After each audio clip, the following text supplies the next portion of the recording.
Pika Hufflepuff, hello. Good morning, happy Thursday. How are you? Hello. Ah! You've thrown something at me, but I'm not even on screen, Zacinator. How does that make you feel? You're just making sound effects. Doing okay, how about yourself? It's been a wild week, but that's okay. We out here doing our best, you know? Oh my god. Oh my god. Oh shoot, Instagram. I forgot about Instagram. Ah! Hold on, I gotta tell Instagram everything. I have to let them know. This time, it's personal. It's always personal. With Instagram, it's personal. No, we're making a story, baby.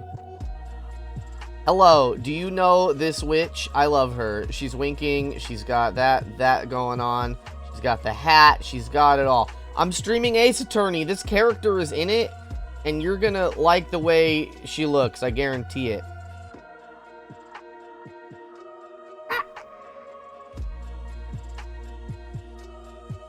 Oh. Ah. Okay. Hello, Twitch. I am back. How could you? I know, on my birthday and everything. It's my birthday today, for real, for actual real, and not a joke. Except maybe it's a joke.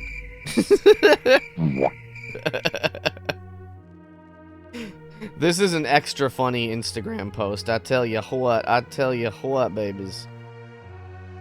Ooh, baby. All right. Ooh, baby. Ooh, baby. All right. I'm so excited. I forgot what was happening in Ace Attorney. I had to look up, pulled up the walkthrough. I always just have the walkthrough open in case I feel like I've gotten stuck on something silly and I don't want to waste everybody's time. Star, hello. I had to use that to remind myself what was going on in the story. The story, baby. Is it loud?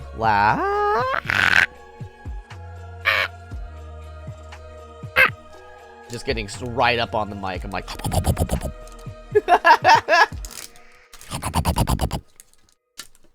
Ooh, chat's so yummy. This week has been better, but it's fine. We're on the upturn, baby. I do this thing because I have mental health problems where I almost always, so I have this bottle of tea, like an Ito N. Bubba Wallace, hello. An Ito N bottle.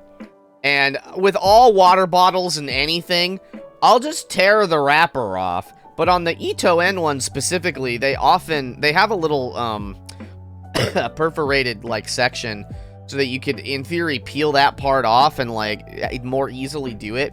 But in my experience, what ends up happening, hello, it is I, the boy. What ends up happening with these tea bottle wrappers is that they turn it a little I can only pull it off in a little spiral, so then I'm whirling, I'm turning it all. I was trapped on Twitch for a second. Well, let me see your duetting with Twitch, hey.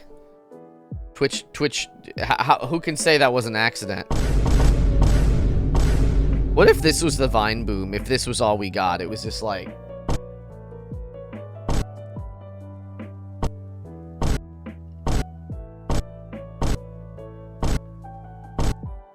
Bubba Wallace, happy birthday. Or happy belated birthday. Oh my god. Man, my model is really... I need to look into, what's going on with this model lag, because I'm looking at it right now, and it's pretty egregious. I might need to email my art parents and see if they can't assist or something. You know what I mean? You know what I'm saying? Hey, babies, do you want to get to the mystery portion of the stream, which is to say, basically all of it? Well, I got good news for you. Inkbound is on sale. What's that game? I don't remember. I put it on my wish list. What is this? Oh, it's like a strategy thing. Okay, whatever. That's fine. Nobody cares about that except me. I'm gonna play Great Ace Attorney. I've been playing a lot of Into the Breach in my off time lately. That game is hard. It's a strategy one, but it's like also a roguelike. Am I still connected to this? Yes, I am, baby. Ooh, ooh, baby, baby, baby, baby, baby. Oh no, prison. Prison? Prison? Alright, we'll continue. I don't 100% remember what happened 6 days ago. No, I guess a week ago. So, here we go. We'll all get recapped together. We met a witch. Oh, wait. I gotta turn off this. Okay. Alright, babies. It's court time. I can't believe it's been 6 months since I was last allowed to work in court. And now here I am, back at the Old Bailey. Oh yeah, this guy. Yeah, Mr. Naruhodo. Good morning, Professor Hairbrain. Whoa! Clara with a 30-month resub! Oh my goodness, Clara, you Chad. You alpha gamer. Or whatever. An inverted mess, thank you for the follow. Welcome to the Mew crew. I will have a sip of tea. How are you? Welcome, welcome. No, that's not what I said. It's, what is your name? Enervated? Enervated? What is that? Is that a real word? I hope you're doing well, Clara. Oh my gosh. I'm gonna enjoy voicing this boy. He looks so familiar. I don't know. It's very interesting to me. It's a real word. What does it mean? Did I say it right? Enervated? That feels like a word you would use. Like, most people wouldn't know that word, including myself. But that it means something like common-ish. Drained of energy or vitality. Oh! That makes perfect. Hey. That's a good username. I gave that username an air horn because I like it. The cake don't got actual coffee in it. Oh, no, I know. Yeah, coffee cakes are regular food. Good morning, Professor Hairbrain. I don't understand. It doesn't make any sense. The atmospheric pressure in here is off the charts. I've never felt anything like it. It's crushing me. I feel it every time I'm here, that gravity. Well, this is Britain's highest court. But are you telling me it's fitted with some kind of device that can actually control air pressure? Icy Soul with 20 months. Oh my god. Thank you so much. Hello. Welcome. Happy Thursday. No, this guy's a scientist, but he's like an idiot also. I think it's probably all in the mind. Don't be stupid. I guess, well, you won't let me down, will you, Mr. Naruhodo? 20 months is a lot. I can't even count that high. 1, 2. I'm counting on you in today's trial to save my life. To save the secret of my super high voltage instantaneous Yes, I understand. I know what I have to do. I have to establish that the explosion 2 days ago was nothing more than an unfortunate accident and not a murder. Well, I'm sure there's nothing to worry about, really. Justice will prevail. Oh, who is this? Is this our vampire man? My commiserations, Mr. Naruhodo. You appear to have been lumbered with a most tiresome case here. Is it him? No, it's Sholmes. Mr. Sholmes, I didn't expect to see you here. I was very mean, Rona, leaving me at home with Harley. Took me at least an hour to wake him. Is it, are you... Like Sholmes! Indeed, sir. I am he. Sherlock Sholmes. Oh, I've heard all about your exploits, even whilst living in Germany. Ah, yes, Rant's magazine is on sale in Germany too. This month's installment was sublime. I don't know, maybe this is just a British way to say installment, but that doesn't look right to me. Your deduction in the adventure of Silver Blaze was wonderful. Ah, yes, a memorable case indeed. It concerned a snake, I seem to recall. No, that was something else. No, that was the speckled bond. Well, thank you for coming. I do appreciate your support. I'm sorry to disappoint you, my dear fellow, but I'm afraid I can't stay. Oh, I have urgent business in Madame Tuspel's. You mean your waxwork job? No, the waxwork abduction, of course. Madame has engaged my services. Ah, so you're trying to get to the bottom of that ransom note, are you? So a lot of things happened in the last episode. This German scientist tried to teleport a man using electricity at a World's Fair. That man allegedly has died. But he did make it to the other side, which is all very suspect because we understand that that technology does not exist. Even though in this universe, ghosts exist for real, so, like, I don't know. But, and then additionally, and I'm sure they'll connect in some way, but Sholmes is moonlighting at a wax museum, and a wax figure got stolen, so he's trying to figure it out. All these things are happening all at once. These guys snag your stream from Tama, I think. Ooh, hell yeah. Need some background noise, so I did some stuff. That is how you spell installment. There's not 2 L's? It's not installment? Really? Yeah. In American English, anyway. Hold on. Installment with 1 and installment with 2 L's are both English terms. Installment, dominantly used in the U.S., while installment with 1 L is British. Okay, that makes sense. A lot of the spelling, they spell color with a U here, because I think this game was localized in England, or at least Europe. Well, 2 L's is a different word. No, it's the same word. I just learned it on Google. I just learned my brain some knowledge. As such, I intend to give it my undivided attention. Oh, well, never mind then. I understand. Of course, with my skills of observation and reasoning, resolving the matter will be as easy as proverbial pie. I shall return forthwith. For until I solve the case, I shall have no money to afford any pie of any description. He's a brokey. He's a broke boy. Oh, then you must absolutely give me your full attention, Harley. Quite, Iris, quite. But life is riddled with irony, you know. Whenever I give something my full attention, I have a quite insatiable desire for a pie. One of the universe's intractable mysteries, you might say. Oh, yes, quite, definitely, absolutely, I totally understand. Someone a little starstruck? I wish you the very best of luck, Professor Hairbrain. Why, thank you. Before I depart, Mr. Naruhodo, a word in your ear, if I please. What's this about? As you have remarkably little grounding in science, I feel I ought to inform you. As compelling as this super high voltage instantaneous kinesis hypothesis may be, practical implementation, such as was attempted by the professor at the Great Exhibition, is quite impossible. But the professor said the demonstration was a success. Yes, it would appear that he fervently believes it was. I've read Professor Bunnybrain's paper about it too, Rodo, and I have to say, I'm sure it can't be done. It could barely be done theoretically, let alone practically. So he's completely barking up the wrong tree? But how could an experiment that had no possibility of succeeding, in fact, succeeded? That's contradictory. It's that contradiction that will be at the heart of this trial, I've no doubt. What's that supposed to mean? Now, I must hurry along. I wish you the best of luck, my dear fellow. See you later, Holly. Time to go stand still for a really long time. Well, looks like you're on your own today, runner, but shut up, you can do it. Oh, what about you, Iris? Oh, no, I'm afraid I can't help. I have something I need to do. I see. Haha, it's gonna be such a big surprise for you when you find out what it is.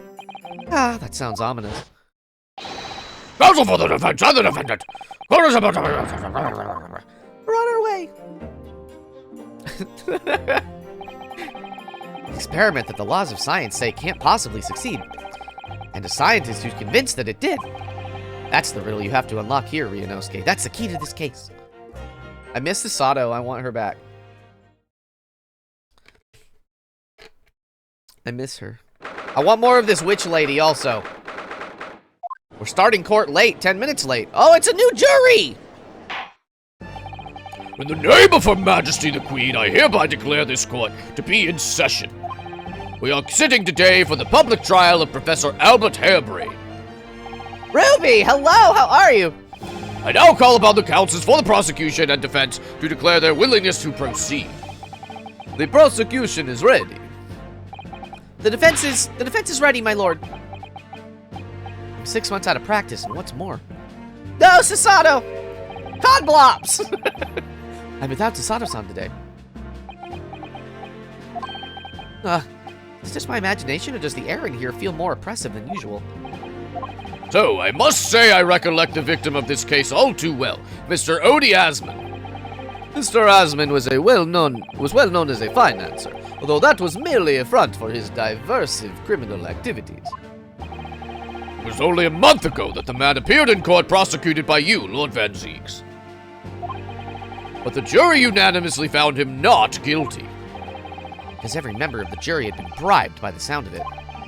These powerful London criminals are prepared to go to extreme lengths to keep their freedom. But 2 days ago, on 21st October, Mr. Asman met his end. The headphones are like not resting on my head properly. I'm like fussing with them now. The work of the Reaper, was it? Everyone thinks he kills people that are guilty but don't get a guilty verdict. If that is how your lordship would describe divine retribution. But the fact remains that Mr. Asman's death was a direct result of the actions of the accused, Professor Harebrained. Very well, then. Now, ladies and gentlemen of the jury, you have been selected at random to represent the will of the people. Are the 6 of you ready to fulfill your societal duty? Oh my god. Okay, 6 new voices. Here we go. I'm most gratified to have been selected to carry out this important civic duty, my lord. To have a man's fate in the palm of one's hand. Oh gosh, oh golly, it sends shivers down my spine. Her shoulders are all the way. Oh, he's a magician. Science experiments, magic, conjuring tricks, courtroom trials are all nothing more than performances. Oh my god. Any spur scholar that defiles the reputation of science deserves to hang. That's a child. We have to listen to what's said on both sides, the fence, and settle on one. That's it. I love corn. And an old man. Oh wait, this is the guy that was in the place with us before. The cop. He had the maybe not. Wasn't like this in my day. Wasn't like this at all. I've got a gun. I'll go bam bam. That's the police killer Ottermole lookalike again. He's as exhausted as ever, it seems. But now, as I'm sure you are all aware, the incident we are here to judge today tragically took place at the Great Exhibition, shortly after its opening. Though the death toll could have been far worse, with the exception of the victim, no one was killed. Nevertheless, the dream of the science being exhibited rapidly turned into a nightmare for the spectators. Tragic turn of events, and as such, the eyes of all of London know the whole world will be on this trial. It is our duty to reach a swift and just conclusion, I feel. So, your opening statement, please, Lord Van Zieks. At the heart of this incident is technology never before demonstrated anywhere in the world. One of science's latest developments, I take it. The government has been keen to capitalize on the Great Exhibition to improve Britain's technological advantage. The technology being demonstrated by the accused was described as super high voltage instantaneous kinesis. Lord!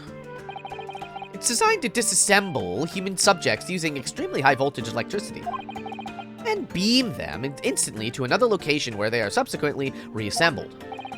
Is such a thing even within the realms of possibility? Well, I don't believe it, that's for sure. Disassembling people with electricity, my goodness, how shocking.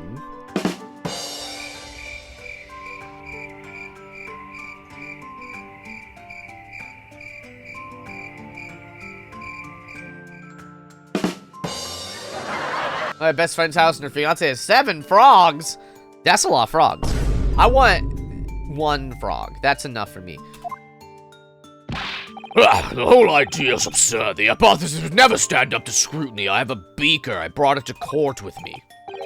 Sir, I believe you are a fellow of the Royal Society, are you not? An expert in your field? I am, and my word on the matter can be considered final. Instantaneous kinesis is poppycock.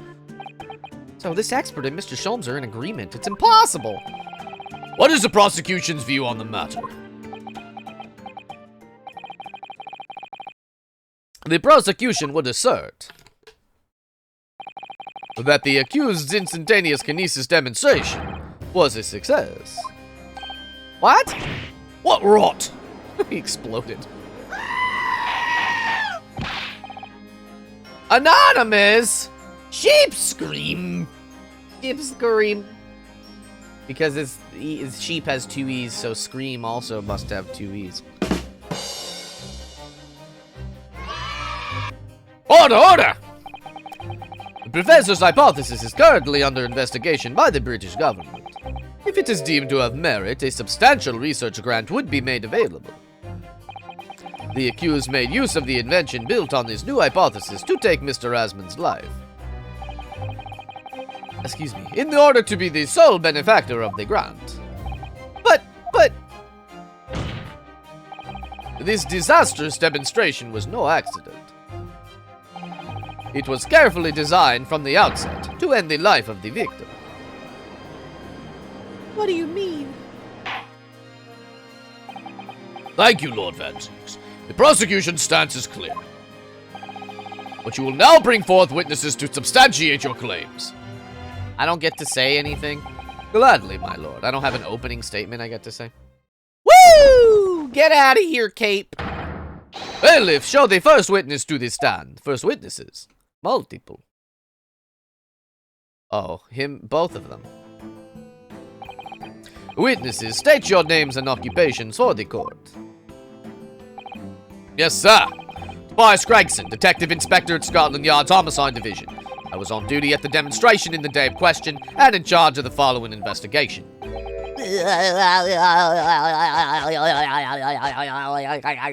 Albert Harebrain's a scientist. Oh, hold on. Excuse me. You were born in England but have been carrying out your research in Germany in recent years, correct? Yes, that's right. After graduating from university here in Britain, I went to work in Germany and made an amazing discovery, which was what brought me back. I had to demonstrate my incredible hypothesis at the Great Exhibition. What you demonstrated was incredible, all right? An incredible explosion.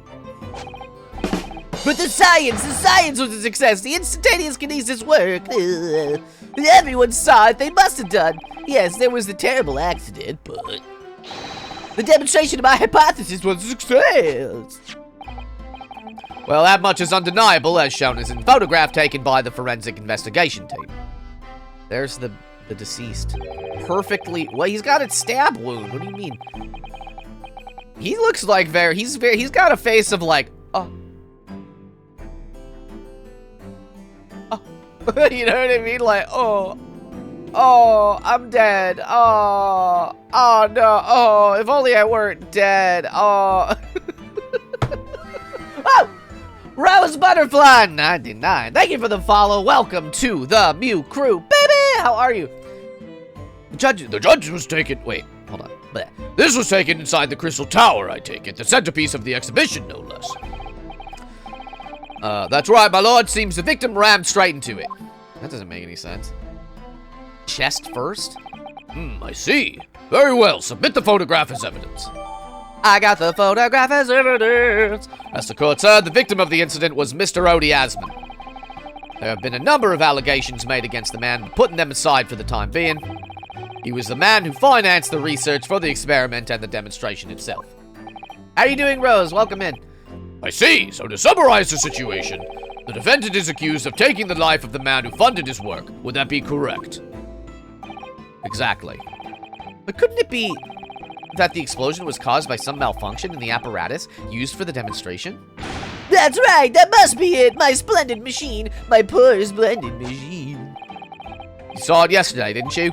You can't even examine the wreckage thanks to the Special Dispensation for Scientific Equipment Act. Yeah, what? The wreckage? The wreckage. I love him. But that being the case, how can the facts be established? How can it possibly be determined whether this was an accident or a deliberate or malicious act? Extremely simply, my lord. I beg your pardon. Isn't that right, witness?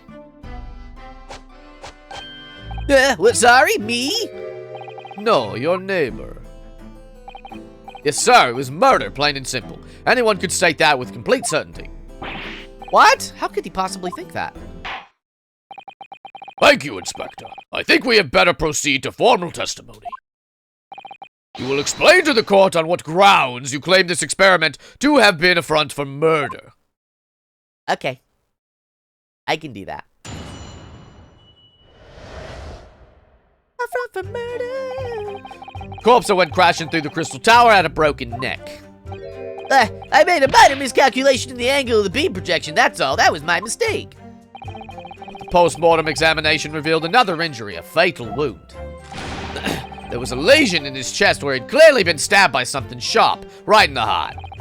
So the victim was killed before he went anywhere, and this fella's the only one who could have done it. Oh. Lila, hello, welcome in, how are you? Extraordinary business. In addition to suffering a broken neck, the victim was stabbed in the heart. Information I really would have liked to heard from someone other than the judge. Coroner says death would have been all but instant from a wound like that. You could say, in fact, that the victim was killed twice by the accused. No, it couldn't be further from the truth. I have here the experiment plan. Hold on, sorry. I got so many frogs.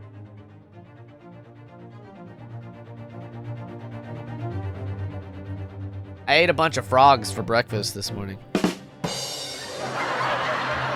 And they're stuck in my throat. Alright. One more sip of... I don't have much tea left. I always drink a bunch of my tea and then stream, so I don't have very much tea left to drink. Oh dear. Oh me, oh my. I have here the experiment plan document that was submitted to the security tape. That's a beam, all right. There's a boy, all right. The victim stood himself inside something called the birdcage, ready to be beamed instantly. Whoop, boop. To the second level of the crystal tower, about 25 yards away. The experiment did not go according to plan, however. As the machine was put into operation, there was a large explosion. The blast caused the beam transmitter to point higher than intended. Woo! Accordingly, the kinesis resulted in the birdcage materializing in midair. From where it subsequently fell, crashing through the glass of the crystal tower's large round window. My word! One assumes the victim's neck was broken upon impact with the tower, then. I'm so sorry, I didn't mean for this to happen. The machine was just too powerful. But honestly, really, I swear, it was just an accident, a terrible accident. Unfortunately, that excuse can't save you. No, not considering the sharp murder weapon that pierced the victim's heart. Murder weapon? What are you saying? This is the autopsy report submitted by the coroner. The prosecution would like it entered into the court record. Your request is granted, counsel. What does it say? The autopsy report. You gotta read that report. So in person, you know, I saw the whole ludicrous performance. That can't be this guy's voice. That hurts my voice quite a bit. That's way too deep. What's this guy's... He's just gonna sound similar. The only other person on the stage with Mr. Asman was a disgraceful excuse for a scientist. Then really, by all accounts, it must have been him. He's very elegant. Hard to think otherwise, really. Very well. Counsel for the defense, proceed with the cross-examination, please. Oh, yes, my lord. Hell, I need to focus here. Slap! It's been a while. I forgot how to lawyer. I just can't get over how much he looks like a 90s era anime protagonist. I don't know. He looks kind of like a cross between Spike Spiegel and Vash the Stampede OG version, but with an afro. I don't know. Also went crashing through the crystal tower, had a broken neck. Hold it! Are you suggesting that's because he fell from a considerable height? Exactly, which highlights something else about this whole rum business. What's that? The fact that the instantaneous kinesis itself was a success. But it can't be. After the explosion, the cage with the fella inside suddenly appeared out of nowhere in midair. So although the experiment ended in disaster, the so-called instantaneous kinesis did actually occur. Remind us, Professor, what was the cause of the fatal disaster? Excuse me. Yeah, I made a minor miscalculation in the angle of the beam projection, that's all. That was my mistake. So the angle of projection is critical, is it? And you calculated it yourself, personally? Absolutely. The calculation is far too complicated for anyone but me to carry out. Only, you got it wrong, didn't you? Yes, that's right. That's the point. The calculation was so complicated, even I can make a mistake. People fall for that brazen confidence? I should try it. People do fall for that brazen confidence, just as a note. I took into account the subject's height and weight, and the wind direction, the ambient temperature. I considered every possible variable, so I just don't understand how this could have happened. Obviously, then, you had to include the weight of the clothes Mr. Asman was wearing at the time, I suppose. Ah. Cackling comets, the answer should have been 3. Cackling comets. So much for safety first. The 3 must be for safety third. What? The 3? What? Oh, that's what he said, I guess. That was confusing. But the post-mortem examination revealed another injury, a fatal wound. Hold it! Another fatal injury, you say? That doesn't make any sense. I didn't think I'd have to spell this out, but here we go. Just because there were 2 fatal wounds doesn't mean I'm saying the victim had 2 lives to lose, does it? Too right. Obviously, at first, we thought the bloke had died due to his spine snapping in half as well. But you're saying that's not the case. You'll get your answers once I finish my fish and chips, but if you don't keep butting in every few seconds. Fish? Where's the fish? Is the fish in the middle? We all know that's a bottomless bag. Come on. They're breaking the 4th wall here. The victim plummeted 30 feet into a glass tower. It would be reasonable to assume that as the cause of death. Right. That's what we all thought. But it was a red herring, wasn't it? So maybe the one in the middle is a fish, but everything else is the chips. I don't know. There was a lesion in his chest where he'd clearly been stabbed by something shot right in the eye. The defense knew nothing of this crucial information. The prosecution received this report from the forensic investigation team only this morning. That was the first we knew of it as well. I can only apologize for the impossibility of informing the defense. Sarcastic and insincere, thanks. I do have to look at that. Oh, I'll wait. What was the nature of the sharp object? Among the accused tools that were in use at the demonstration, one is of particular interest. These. Oh yeah, it's the screwdriver. Oh yes, that would appear to be some kind of screwdriver, wouldn't it, Count? There he is! My trusty little companion, Andrew! Stop. Andrew? Of course. Why is he dancing? Ah, you two, do you know each other already? He's one of my dear friends, like all my tools. I've named them all, you know. We're one big happy family. He's not making himself look innocent at all. Andrew is my flathead screwdriver, of course. His brother Michael is a crosshead. Well, it would appear that your beloved Andrew has a red stain on his shank. Ah, that isn't. It's blood, beyond all reasonable doubt. No. And that's not all. The long, sharp shape of this Andrew fellow is completely consistent with the victim's wound. What? What? He's so confused. Order, order! The court will enter this friend into the defendant as evidence. The screwdriver has been entered into the... So one of the Professor Hairbrain's tools is the murder weapon? Great. Bum, bum, bum. Ow! Lila. Let's look at our new evidence. Let's read this. So, details of the victim. Odie Asman, 47, British, time of death, around 220. We have the coroner's name for some reason. Courtney Sith? Courtney Scythe? That's interesting. Because I don't feel like we've ever gotten the coroner's name before. So I wonder how that is going to... Mark my words, that's going to be important. Cause of death, hemorrhage of a wound in his chest that pierced the heart. And you're to blame. Inflicted by a sharp implement. Original observations, a broken vertebrae. Most likely resulting from impact after a sudden fall from a considerable height. Okay. That seems all on the up and up. What about this? Yeah, it's in the shape of an A. That's why he named it Andrew, probably. This is blood. Mr. Asman's, no doubt. This is the problem with looking at murder weapons. What? What do you mean? I've seen this unusually shaped handle before. The same screwdriver that was lodged in the grill in the floor of the kinesis machine. It could be important information, so I should definitely make a note of it. Okay, excellent. Very distinctive handle. Is there anything on the butt of it? It does not appear as such. Okay. All right. This was also just found behind a tree. I haven't really looked at this, but this could launch a screwdriver. This could be a screwdriver launching device. Maybe. Oh. Look at this part. Gossamer Green?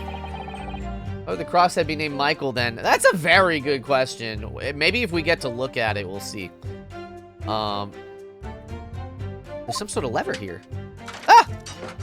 It's a crossbow! What the? What is this? It looks like a cross between a bow and a gun. It's a crossbow. I think it's probably used for the same thing, too. It's a crossbow. Oh. Oh my god. Oh my god. This groove here must be where the arrows are loaded, I suppose. Well, I was right. It's sort of a bow with an automatic firing mechanism. This would be perfect for someone like me who catches his ear with the bowstring 2 times out of 3. In fact, if I had one of these, maybe I'd beaten Kazuma in Kyoto archery training. Yeah, this would be excellent. That would be very good. And then there's a torn piece of green cloth, which I also have not examined. Can't find anything on a plate. Oh. What? It's pretty burnt. Looks like layers of thick canvas with a thick rubber lining of sorts. Never seen anything like it before. Applying Mr. Sholmes' methods. My deduce it was part of a raincoat worn by somebody who really, really didn't want to get wet. And the charring must have occurred when the person was struck by lightning. Or maybe not. Okay, we don't know what this is. Doesn't appear... This guy's not wearing anything green. He is strapped in and stuff, so that's something. Okay. Sure. Alright, we'll keep going. The victim was killed before he went anywhere, and this fella's the only one who could have done it. On what grounds do you have for saying that? Ah, do you really need to ask? There were only 2 people on that public experimentation stage in front of the whole crowd. The victim, Mr. Odie Asman. I still don't understand what this pun name is. Odie Asman? Odie Asman? That's all I got, but, like, I don't know. And the accused, Professor Hairbrain. And we know for certain that before the experiment, the victim was alive. That's right, I saw him with my own eyes. I was there. I've got a beaker. Furthermore, following the explosion and kinesis, nobody went anywhere near the body. In other words, only someone on the stage with the victim could have possibly done it. Let's look around at you. Excuse me. Odious man. Nader, hello! I'm winning. I'm not winning, but I'm sort of always losing right until I win. How are you? Professor Hairbrain, do you have some information that might be relevant here? Professor! Sorry.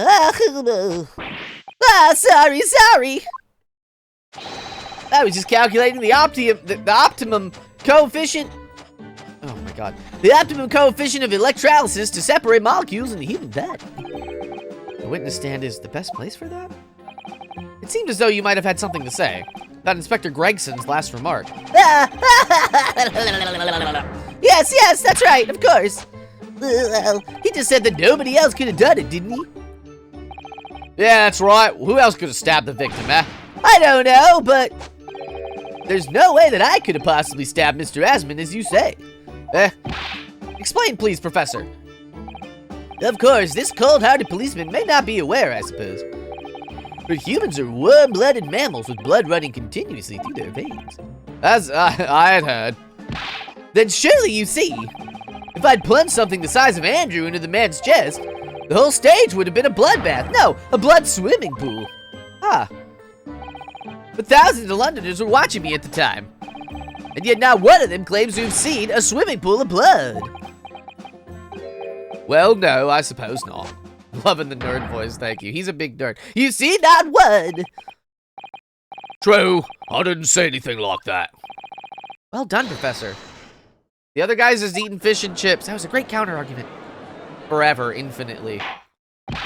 Order! Don't you waste that, my god. Pray forgive the discourtesy if I savor a drop from my hallowed chalice to accompany my old friend's abducing? Hmm? Don't throw it! Here's to you, Albert. Oh, you're too kind, Barrock, but I'm really not a patch on you. I'm really not a patch on you? No! I knew it. No, you're not. No? You've neglected to mention one crucial possibility. Infinite fish and chips is a dream. I have? A particular situation in which very little bleeding would result from a stab wound. This is a courtroom, not a theater, but it is also an Ace Attorney game, so people do be wild and... Ah, of course. Inspector, enlighten the court, please. Yes, sir. Where are they going with this? Very well, you will amend your formal testimony now, Inspector Gregson. The weapon the victim was stabbed with must have been left in his body whilst he was beamed through the air. Hold it! Well, yeah, hold it, my god. Why would you think that, Inspector? Excuse me, with any wound, it's only when you pull the weapon out that the profuse bleeding occurs. Whilst it's still lodged in the body, it acts as a stopper of sorts, for want of a better word. I see. That is true. You don't need a medical degree to be aware of this fact. It's common knowledge for any investigator. Where's the Sato-san Uniter? That was like a whole point of contention in the first case of the second game. If you ask me, this bloke masked what he was doing from view with his body before stabbing Asmund in the chest. Then he beamed the victim off the stage with his fancy device, the screwdriver still where he planted it. Yeah, I would never do such a thing, not with my precious tools. I would never use them for such dirty work. You only use tools for their intended purpose. That's common knowledge for any scientist. The fact remains the lack of blood at the scene can easily be explained, as the prosecution has demonstrated. Yeah, but where did we find it? Well, that's all the testimony I have to work with. I had no idea the victim had been stabbed. That changes everything. Did Van Zieks keep that to himself until now on purpose to gain the advantage? Oh well, I suppose all I can do is press these witnesses for as much new information as possible. Yeah, I've already done that. J-Mama, hello, good morning. Alright, so I think with this new piece of evidence, Happy Friday Eve, you're not wrong, is true. Alright, so I think we need to present the screwdriver, because it was poking through the grill in the base of what remains of the kinesis machine. So it wasn't left in the body, right? Objection. Yeah, that's what we got. You say that while the weapon remains in the body, there's very little bleeding. Is that unequivocal? Look, there was no blood on the experimentation stage, even though that's where the fellow was stabbed. The only explanation for that is if the screwdriver was still in his body, stopping any heavy bleeding. It's common medical knowledge, my learned friend, even on your side of the world. Today's my Friday. Took tomorrow off to stream Armored Core. Hell yeah! I used to love Armored Core on the PS1. I haven't played one since, but ooh-wee! I like that one a lot. Yes, but about this screwdriver. The thing is, we actually saw it at the scene ourselves, on the experimentation stage. What? It was on the floor by the wreckage of this machine, poking through a metal grill. I went to pick it up, but the detective here stopped me. Isn't that right, Inspector Gregson? Ah, well, now that you come to mention it, yes. Inspector, are we to understand that you permitted the defense counsel to investigate? That you contrived... contravened the Special Dispensation for Scientific Equipment Act? No, not at all. I wouldn't do that. I'll just let him look, nothing more. It was very clear he wasn't to touch a thing. Yes, that's true. The screwdriver was in plain sight on the stage. But it shouldn't have been, should it? What are you getting at? This tool had still been in the victim's body when the victim had been beamed away by the machine. Then it shouldn't have still been on the stage. Ah!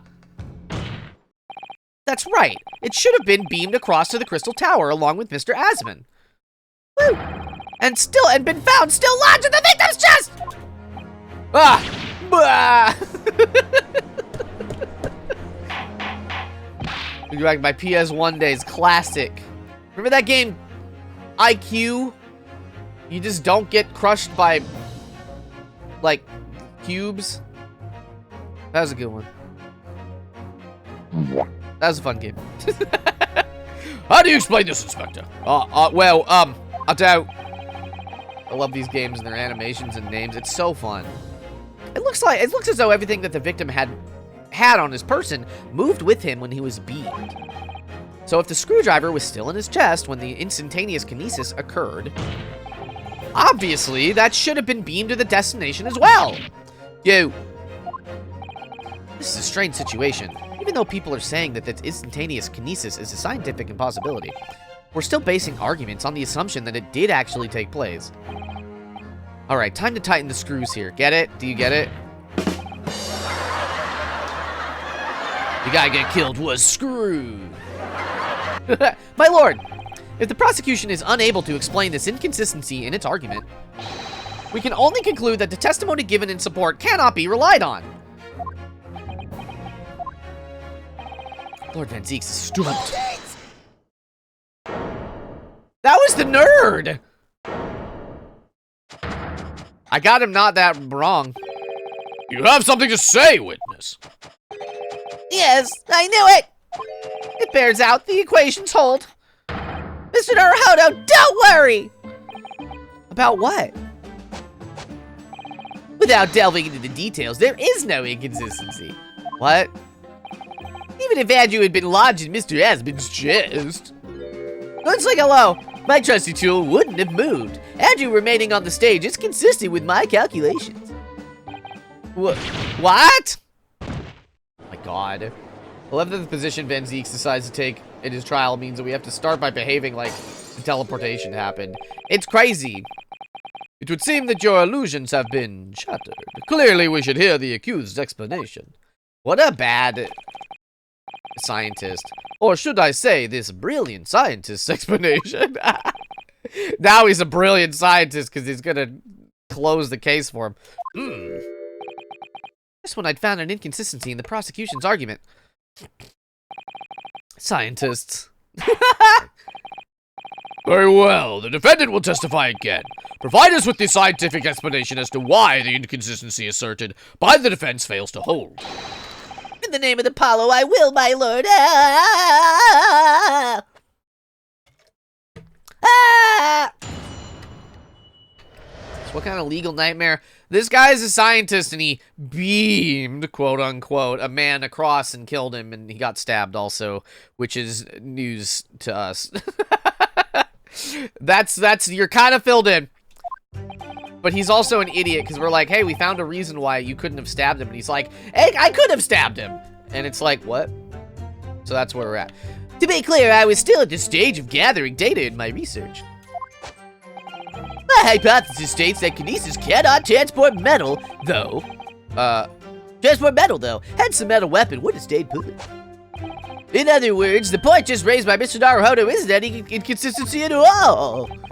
Mr. Aspen was the patron of my research. Without him, my work wouldn't have been possible. Now I have a duty to protect the incredible machine that we built together. Isn't the cage made of metal? Like, what do you mean? Hydrate, posture, you got it.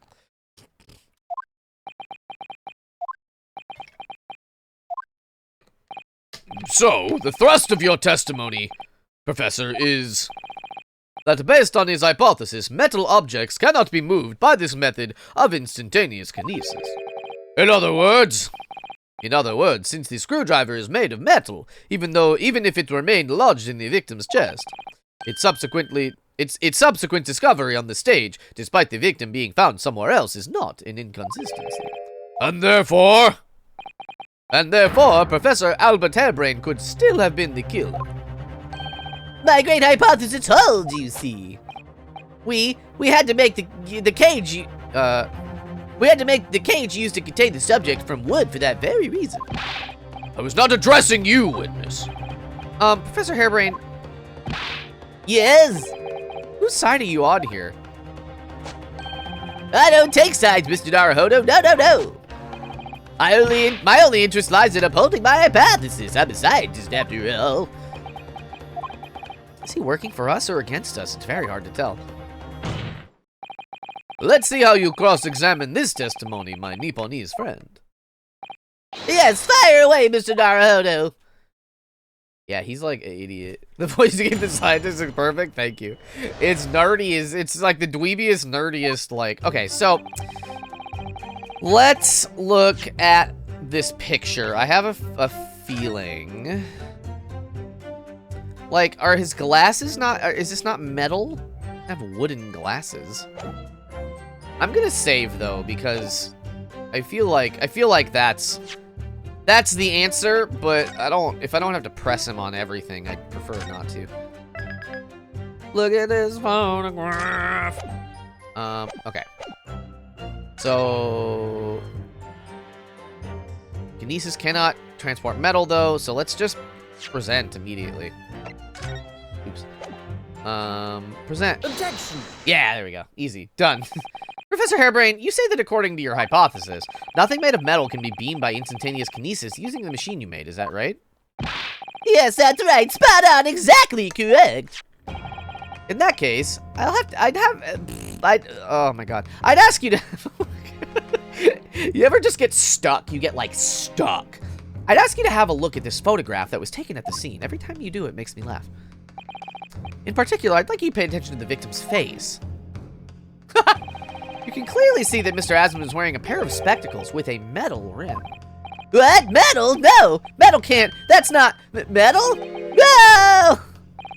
We've already established that the proposed murder weapon, the screwdriver, was found on the stage.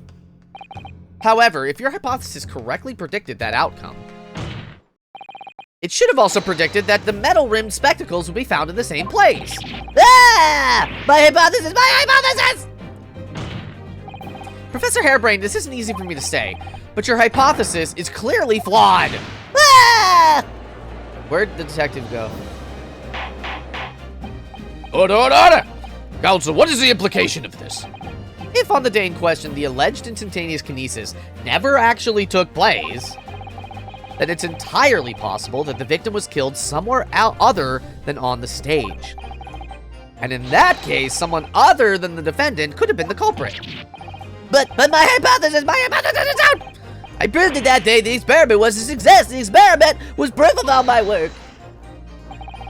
If I could say something here in my capacity as a fellow of the Royal Society. Yes, juror number 4, go ahead. As a matter of science, there's one thing I simply cannot abide. That's a fraud who pretends to be a fellow man of science. What? Wait, great Scott! Are you suggesting my science is suspect? It's just been disproved, hasn't it, in front of all of us? In other words, the whole demonstration was a complete nonsense, from start to finish. Believe me, my fellow jurors, when I tell you that this man is a heel-abounder and a fraud. I say that the records of this machine should be stripped down and thoroughly examined. Ow. No, never! That machine is the essence of my entire hypothesis. It's protected by the Special Dispensation for Scientific Equipment Act! What the devil is the blasted act all about, eh? Who makes up such a daft rule? I don't like the way this seems to be going. What's the best way for me to help the professor? I'll interject, I guess. Objection! Professor Hairbrain has yet to perfect his invention. That would seem to be the case, yes. But even so, what? Going to such trouble and expense to create a fake machine to display in public, he would have absolutely no reason to do such a thing. Oh wait, yes he would. He definitely would. He had an obvious reason to do exactly that. For the research grant money. Ah! You dumbo. The government was foolish enough to have deemed this man's ridiculous notion plausible. He and his conspirators would have received a handsome sum indeed. Conspirators? What would be the value of such a grant? 10 pounds? You're an order of magnitude out, madam. 500 pounds a year. Oh, roar! You could live handsome on that much for years. I'm a child. Society's noticed an increase in bogus public demonstrations in the field of science recently. Plenty of scientists arguing with each other to get the largest slice of the funded cake. People's greed is bloody motive enough for murder, I assure you. No, I haven't deceived anyone, least of all the government. My hypothesis is sound, the science is sound. Please, you must believe me. No matter how unbelievable this hypothesis may seem to you, ladies and gentlemen, the fact remains that the victim was transported instantly to the Crystal Tower. Which means that the experiment was a success. Barrock! And therefore, the only person who could have possibly committed this murder is the accused. Barrock. Where is this heading? I have no idea. My lord, if I may. Yes, Lord Van Zieks. The prosecution would like to summon new witnesses to the stand. New witnesses? What would be the nature of their involvement? They were spectators of the demonstration at the exhibition, who were occupying special seats. Eyewitnesses? Very well. The court grants the prosecution's request. I should very much like to hear from eyewitnesses to the incident. The prosecution's stance is clear. This experiment was no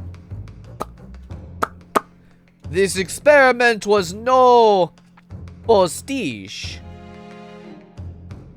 Postige? Huh? What? Eh? Huh? Where's my bamboo sound effect? Oh, it just says chives. Chives. But that's chives. And this is bamboo. Okay. Postige. The accused guilty financed the victim there on the public stage before the eyes of the spectators. Now, my learned friend. Oh, yes. It's time for you to make your own stance clear. There's clearly a flaw in the professor's hypothesis. I can definitely see that. But where does that leave me? We shall take a short recess now, during which time the prosecution will prepare its new witnesses to take the stand. A hiccup. Uh-oh. As you wish, my lord. Good, then in that case, court is adjourned for 20 minutes. 20 minutes. Wow. That was little. We're gonna keep going, certainly. That wasn't even an hour.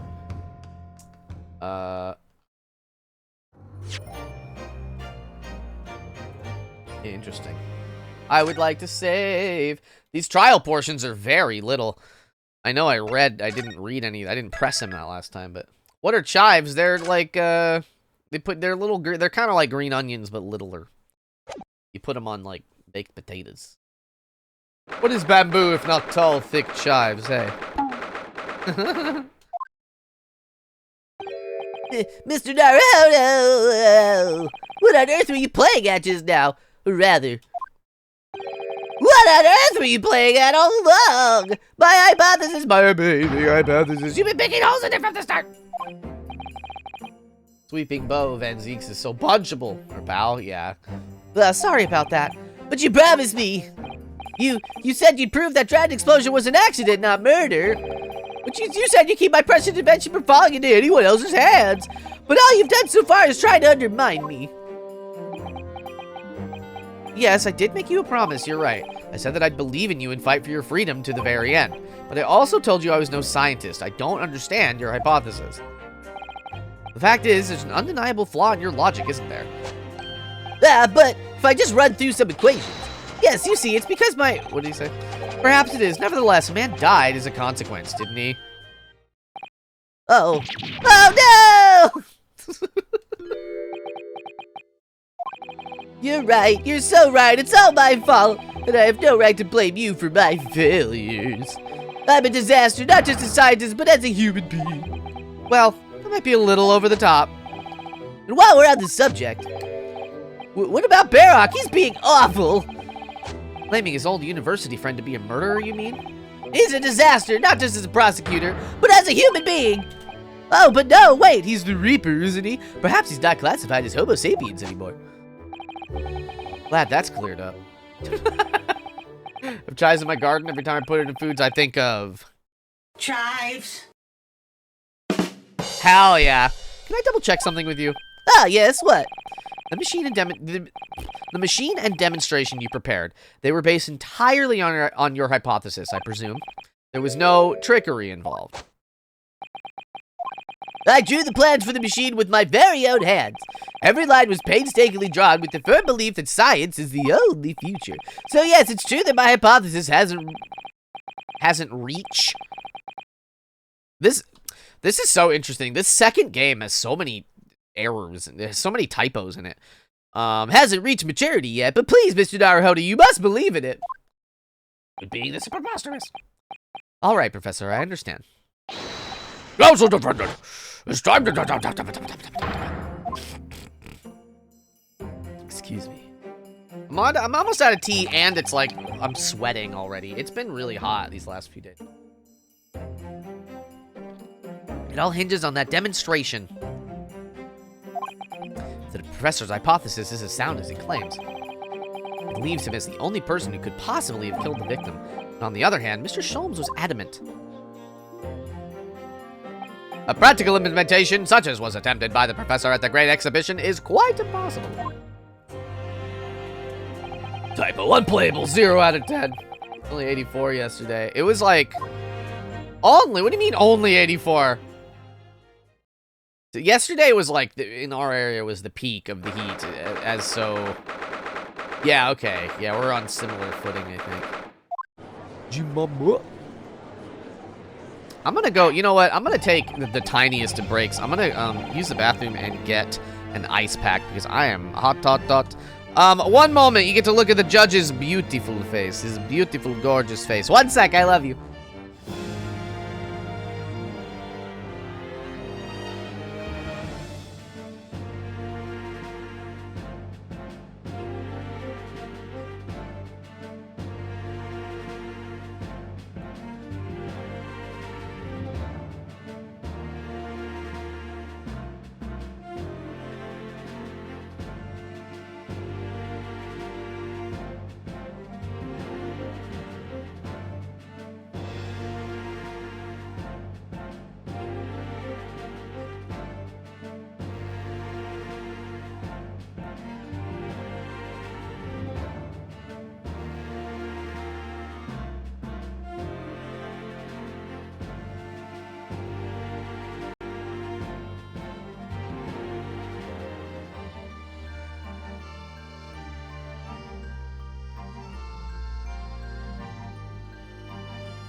I'm back.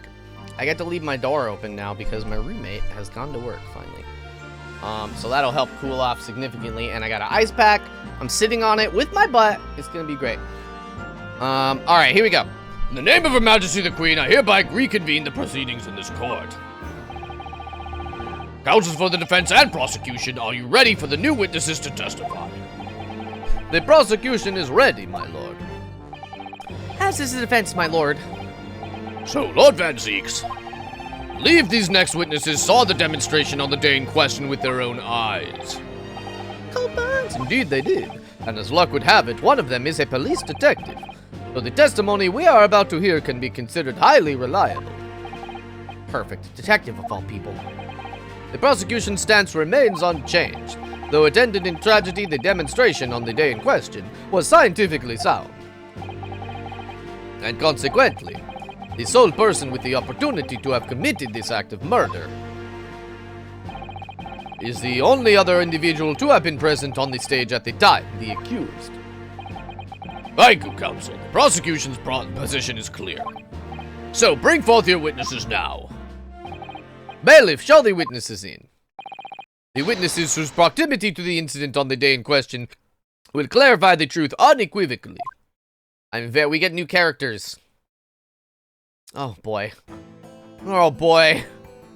Oh, it's her. I love her. I love Gina so much. Witnesses, state your name and occupations for the court to hear. Oh, boy. We'll give this guy like an Edwin. My name is Balthazar Luna. Lune? I am the impresario of the I am the impresario of all the hot air balloons in vicinity of the experimento stage? Experimento. Oh, he's a little German boy. My name is William Gottrick Sigmund Stormstein.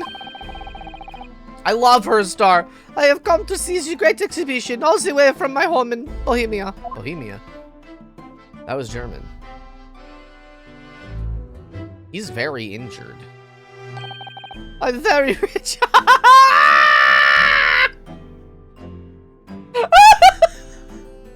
Can you imagine? You're so rich that you just walk around. This feels like an Elon Musk thing to do. I'm very rich, you know. Inspector Jada Lestrade, Scotland Yard. I'm a great detective, even though Sherlock Holmes agrees. I was on security duty at the exhibition, and I got up to go in one of them balloons. It was amazing. Gina, again? But she did mention that she'd seen the disaster from up in the balloon, actually, didn't she? She clearly loved every minute of it. I love her. I'm having a hard time reading. There were 3 balloons flying near the public experimentation stage when the incident occurred. 2 of these witnesses were in one such balloon at the time and saw the events unfold from the skies above. You make it sound like they were in the clouds! It was only an altitude of circa 60 feet, very low. Well, you can't see nothing if you fly too high, can you? 60 feet. About 18 meters then. Yeah, no, for sure. Thank you for your introduction. Yeah, hold on. Why is it... Well, whatever.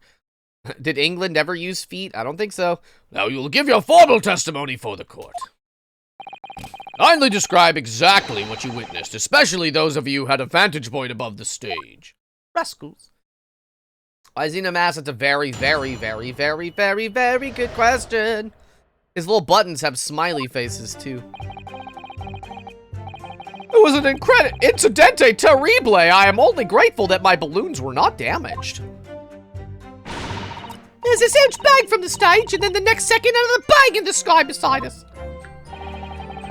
And from amidst the smoke, a cage appeared out of nowhere. Maybe he's...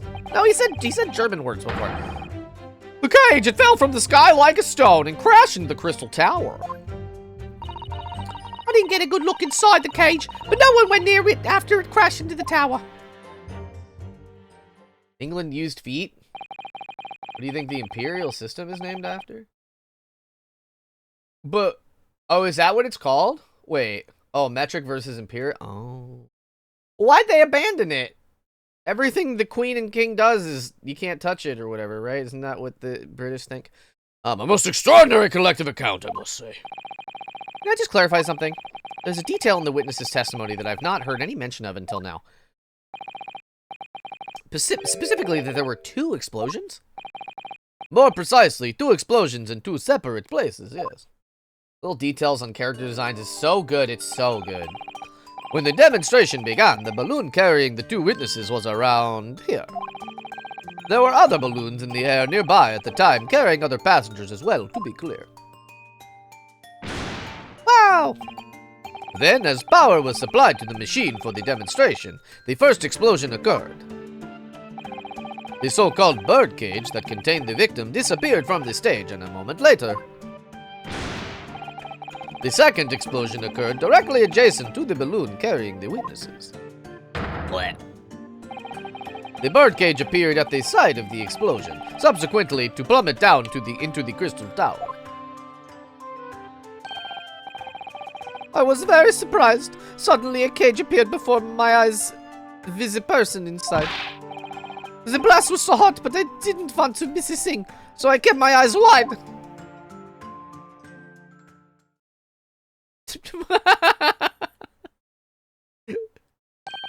I still have lots of money. Whose kid are you? Where are your parents? Wow. Yeah, I love, this is sort of a tangent, but like in the, oh shoot. In the new Zelda game, hold on. Wait, first of all. Okay. Tears of the Kingdom. I don't remember this guy's name. I don't, what's the main guy? He's got a really fun character design that I want to share, but what's his name? Oh, this guy. Okay, this guy. Here he is. So, I don't, his name's Maestro, maybe, or Mastro. He's got a fun design, but his mustache is little music notes. Oh, shoot. His mustache is little music notes right here. And it's so fun. He's like a silly little conductor man, but he's got this fun little mustache. Anyways, I thought that was a cute little thing. Wouldn't you like to know, Weather Boy? That's classic. All the witnesses are peak. Alright. Precisely, who is this curious infant? That's a great question. I am told he is a young noble of Bohemian royalty. Apparently, he disguised himself in order to steal unnoticed into the great exhibition. Yeah, I am here in London on a sightseeing trip. This is my elementary school.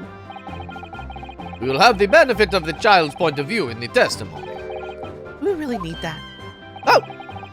Then I removed my mask, because this is what I look like. Oh yes, I see. A delightful face, I'm sure. Yeah, everybody says so. Great disguise, then.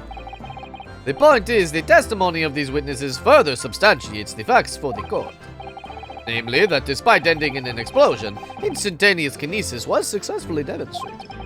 And furthermore, that until the arrival of the police, no one approached the crystal tower where the victim fell. Therefore, only the accused, who was with Mr. Asman on the stage, could have possibly have committed the murder. Child, a credible witness. Who, listen, the prosecutor has brought several bottles of wine to court. I feel like the rules of the road are sort of out. Thank you, counsel. The prosecution's views on the matter are quite clear. So, the defense's cross-examination now, please. Yes, my lord. I mean, we brought a sword to court, so every time. It was an incidente terrible. I'm only grateful that my balloons were not down. Hold it! I bring several bottles of wine to my next trial. I feel like that would help. Hey, you just gotta do a crime first. Then who am I to stop you? There were 3 balloons flying above the experimentation stage at the time, I understand. See, all 3 of them, my bellissimi bambini. I guess this guy's supposed to be Italian, but I'm just giving him this like crazy voice that I'm reading very deadpan. They are very popular, signor. Some people will pay £10 for one ride. £10? That's more than my annual stipend. £20 a month. That is my pocket money. I'm very rich. Whales have all the luck. I got up there for free, I did. Played the old I work for Her Majesty's police card, you know. Detectives have all the luck. If they're so popular, why would you only be operating such a small number of balloons, though? Because if I have too many in the skies, they could crash into each other. The operators for the balloons were decided by lots, with each operator manning a particular area. See, and the zone above public's experimentation stage is the most profitable. The other impresarios, they hate me. Thank you, witness. I think the court has a clear picture of the arrangements for balloon rides like the exhibit. Notably, though, Van Zeeks only ever takes a few sips of the wine, and then he either throws it behind him, he throws the bottle behind him, he throws the other thing at the wall, or he crushes it with his bare hands. Perhaps we can hear more about what you actually witnessed of the incident. Right, I'll fucking fill you in there, my lord. There's a huge bang from the stage, and then the next second, another bang in the sky above us. Beside us. So you actually saw the accident happen from up in the air, in the air?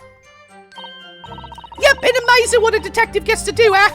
I'm telling you now, being a lawyer's a mug game. You should join the force and we can go flying together. Ow. You know me so well. Yes, well, anyway, could you tell us exactly what you saw, do you think? Everything, we saw everything, because we were up above it all. That dodgy cove climbing into that cage, and that dodgy professor pulling all them levers. That's when it happened. That's when there was that massive bang and the cage disappeared. Just like that. Are you describing the moment the subject's body was decomposed by the electricity, I believe? I didn't know what to make of it. But then there was another bang right in my ear.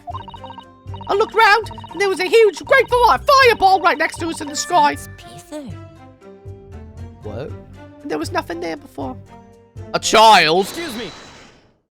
What do you got to say, a child? Master Gotts, does your memory of that day differ? Yeah, you push that lip, a child. My teacher at elementary school said that when you meet someone for the first time, you should always use their full name. Yes, what was it again? William Gottschalk Sigismund Ormstein. Just the 4 names, then. The point is, do you have something to say? Something to add in response to Detective Gina Lestrade's last remark, perhaps? Me, hello! Oh, I get it, oh no, it's Inspector Lestrade, get it right! Why does everyone have a problem with how I address them at the moment? That is not what I saw. Oh? Ja, there was a second explosion and it was right beside our balloon, that is true. But I'm sure. Which is what I said, in it. One moment there was nothing, next there was a massive explosion. My teacher at elementary school said that when someone else is speaking, if you are rude enough to interrupt, then you will have to most awful life imaginable. Are all Bohemians proud to be so full of joy? Give me a balloon. He's like a balloon operator and a balloon seller.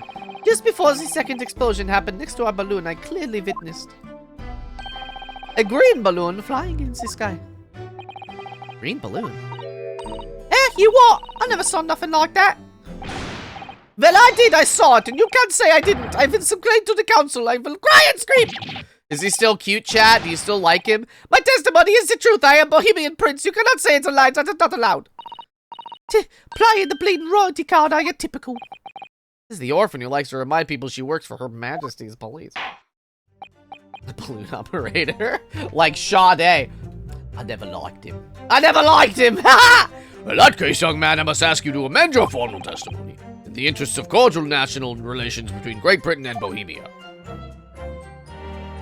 Ugh. I'm a sleepy boy today. I caught up on some sleep over the last couple days, but not really. Ah! I'm rubbing my eyes. Okay. Alright. Here we go. You do, Star! It was not the sky that exploded. It was a green balloon that was next to us at the time. That has to be. That rings true. We have a piece of evidence too. Green balloon, you say? Are you sure about that? Of course I am sure. I am proud Bohemian Princess. These questions are making me boring. I think you mean bored. Ach, English is very annoying. The language of my countrymen is far superior. Regozzo, it is very wrong to lie. Regazzo. Lie? Flying balloons never explode. For the same reason the planets never explode. It is logico. Please tell me that doesn't mean logical. If you insult all of Bohemia. Ma, die! I will have the army come and shoot all of your stupid balloons out of the sky. All of them!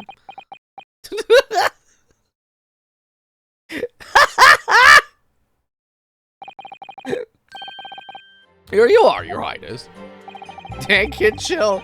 Only all international incidents are so easily resolved. Now that the peaceful relations have been restored here in the courtroom, perhaps we can return to the testimony. Do you also see the moment that the cage materialized, Mr. Lune? No, I did not see the Esplosione myself. However, Making me very boring. Okay, so I'm not sure. This isn't really a concert. Oops. Oh, shoot. I didn't mean to do that. no, I meant to save. I pressed the wrong button. Heck! There's another balloon, mein Fräulein. Oh, no. Yell at him, scream at him. I think that I need to... I have this piece of a balloon, but like, I don't know if that's typically you're always looking for contradictions, and this is sort of more, well, I guess it's I don't know. They don't explode. All right, let me hit the right button this time. Let me hit the right button, baby. We're gonna save our game. Have you killed Noah but my balloon? Can I have another? Please, sir. I have another balloon.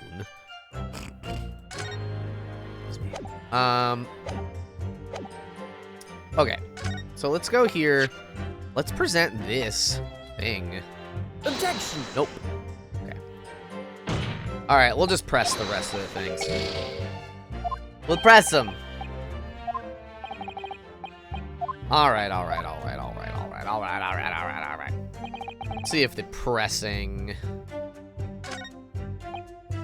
Hold it! Cage fell like a stone. Did you see that actually happen? No, in reality, I did not. I saw after it hit the tower. There was a grande explosione around the stage. I ran to see what had happened. I was terrorized by the idea that one of my balloons had crashed. Suppose they are his livelihood. But when I looked up at the sky, all my precious balloons were still up there. I saw it, though. I saw him slam into the tower, after all. I am a detective now. And tell us what you saw, Inspector Listron. That's what I like to hear. She's like 18 now. I didn't get a good look inside the cage, but no one went near it after it crashed into the tower. Hold it! All that, Was it you who gave the order to keep people away? Use your head, Odo. How could it have been me? I was up in a balloon, wasn't I? Right. So because I weren't available, it was the boss who had to lay it over there. He was getting shoved and kicked all over by the panicking spectators as he tried to seal off the scene. It was a real sight to behold, I can tell you. Amazing! Or Inspector Gregson. So anyway, I couldn't see the cage all that well because of all the smoke. And I didn't really want to see, to be honest. I was scared out of me wits. Keep it together, Inspector. Prosecution really is asserting that the demonstration was genuine. But what if it was actually some kind of switch-around trick instead? That would mean that the victim was never actually on the stage in the first place.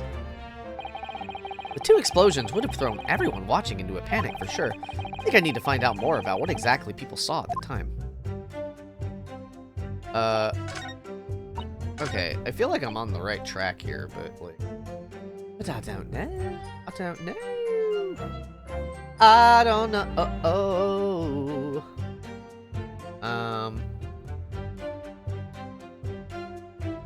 Okay, let's see.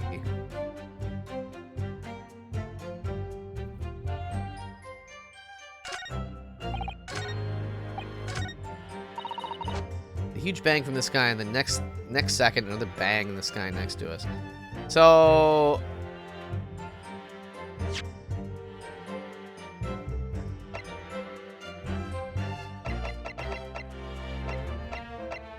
Did I not, like, examine everything? Did I not press everything?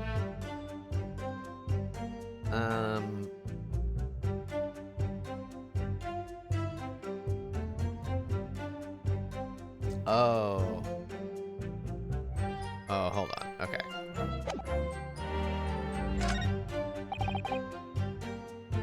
Only grateful my balloons were not damaged. So now that I know that, I guess...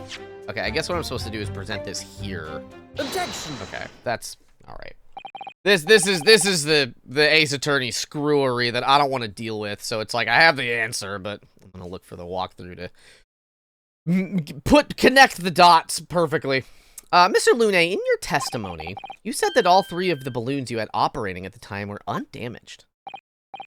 See, that is correct. If they had been caught in the explosiones, they would have been terrible. I wonder, you might know what this is. I think that might be... See, part of a balloon, a burnt piece of the fabric of the envelope. Sorry, the envelope? Pardon, that is a large round part of the balloon which becomes filled with hot air. It is made from very thick fabric lined with rubber. You do not want it to rip when you are in the sky. Just as I thought. This piece of cloth was found near the experimentation stage. In other words, as Master Gotts testified, the green balloon did indeed explode that day. Uh-oh, he knows something. If all the balloons in the sky above the experimentation stage belong to you, Mr. Lune, then your statement that they were all undamaged clearly contradicts the evidence. No! Balloon exploded that day. Why didn't the man say so? Everyone on board was killed. Oh no, having just spent £10 for the experience, how awful. Seems to be like those things crash 50% of the time. Objection! Ah! The instantaneous kinesis did occur, but after the explosion on the stage, the point of the materialization shifted to a location occupied by a balloon. Causing the balloon to explode? Yes, eminently plausible. An unfortunate traffic accident, as it were, but it changes nothing about the pertinent facts. This I cannot accept! Why not, Mr. Lune? You are suggesting that I am a liar. That person's died in a balloon incidente. There's no need to get fired up, Mr. Lune. The victim was the sole fatality that day. That's right, and I prove it. Balthazar Lune is not a liar. There was no such balloon in the sky. It is non-possible. You're saying that it's impossible? Why? This court has more important matters to discuss than the number of balloons that were operating that day. Aye! But we can't ignore the fact that nobody appears to have known anything about this other balloon until now. My lord, the defense calls for further testimony from Mr. Lune. I concur. There is clearly more to the truth here than meets the eye. It's imperative that we clear up the issue of this phantom balloon, I feel. Witnesses, will you give supplementary testimony about the balloons you were operating at the exhibition? Grazie, my lord.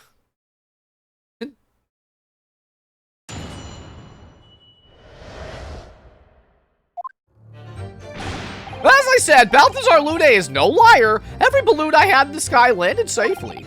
All 3 of my balloons were carrying passengers. If they fell to the ground in an explosione, what a catastrophe! But you can't get away from the fact that a burnt-up bit of cloth was found at the scene, can ya? The coppers at the yard reckon it was probably some debris thrown from the explosion on the stage. The stupid ragazzo is mistaken. My balloons have the... Oh, jeez. What did he say? Okay. So your assertion was that the balloon this child saw was not one belonging to you. See, exactamente. Even if he even saw a balloon in the first place. I do not like the sound of it. It is very bad for business. I have a good mind to sue the land of Bohemia. If you attack us, we will fight back. It will be all four. Out all four. All out four. Give me a balloon. Everything's fine. What happened to all-out war? So Lune certainly doesn't appear to be lying. That doesn't change the fact that the testimony and evidence are contradictory here. If the defense is unable to find fault with the witness's statements, the court must consider them the truth. Think long and hard on that, my learned friend. The situation has clearly changed now. I have to get to the bottom of what happened here, no matter what it takes. War and peace, war and balloons. Counsel, you may now cross-examine the witness.